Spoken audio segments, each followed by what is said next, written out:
get some analysis now and perspective on all that's going on in Europe and what it potentially means for us here as this country prepares for a new president. Sebastian Gorka is a national security expert based here in Washington. Your thoughts as we have these various incidents happening on the same day?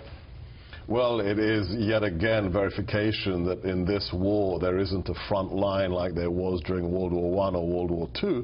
The front line is when you leave your house in the morning. The front line is in art galleries. The front line is at Christmas festivities in Berlin. The fact is Europe is at war, America is at war, and the jihadis are already in place. We saw in Ankara that this is perhaps the most grievous example of insider threat. This is a police officer. This isn't somebody who came off a boat yesterday out of Syria. This is somebody who clearly was trained with a weapon, was carrying a weapon. That is perhaps the most insidious potential threat that we have to face. And over to Berlin, you have a number of articles that talk about this warning ahead of time. November 17th, a Stratfor article says the most recent edition of Islamic State's Ramia magazine causing an international stir. The feature that's drawn the most attention is an article encouraging the group's followers to conduct more vehicular assaults. Also, Inspire magazine before this article noted an advantage of vehicular assaults is that the means of attack are legal, easier to obtain than guns or explosives. To obtain their weapon, those plotting such attacks do not have to take the kind of risks that make them vulnerable to detection and arrest. Furthermore, the vehicles can be borrowed or rented, making an attack relatively inexpensive. The Daily Mirror, others had articles warning of Christmas market attacks as well.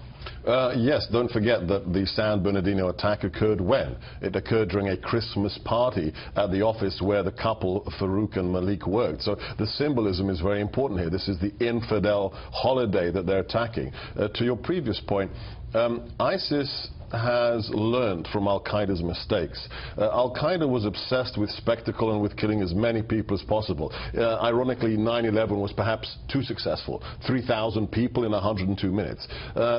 ISIS said, well, it's not about more people or W&D. Let's just do classic guerrilla warfare. You don't even have to build a bomb. You don't even have to steal a gun. Just get in a vehicle. Just mow down the infidel. Is literally, they said in their publication you mentioned, mow the infidel down like grass. And what did we see in Nice? Almost 100 people killed.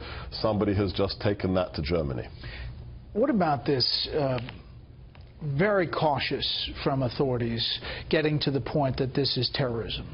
It's become a joke. It's like a bad SNL skit. I mean, you've all seen the memes on Twitter. You know, could it be terrorism? Could it be related to jihad? When a man is shouting Allahu Akbar, when you see a tactic that comes straight out of the tradecraft of Al-Qaeda, of ISIS being used, what are we waiting for? The longer, it was interesting, a former intelligence officer who's very active on Twitter said, the longer the authorities don't provide the name of the suspect, the higher the likelihood that it's a jihadi attack. What are we finding again? Exactly the same in Germany. In part, on a national security front, this is one of the reasons that Donald Trump had success on this topic.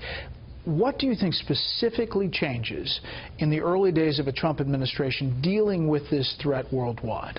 I think it's very obvious what's going to change immediately. If you read, the best advice I can give is anybody who wants to know what's going to happen, read President-elect Trump's Youngstown speech. Not a lot of people paid attention to it. The Youngstown speech is his rhetorical plan for defeating the jihadi threat that is a global movement. And the first thing I can guarantee, having read that, having read Lieutenant General Flynn's book, Field of Fight, he is now the National Security Advisor designate to Donald Trump, the first thing that's going to happen is the total jettisoning of political correctness. This idea that the enemy calls themselves jihadis and we're not allowed to call them jihadis, that ends the evening of January 20th.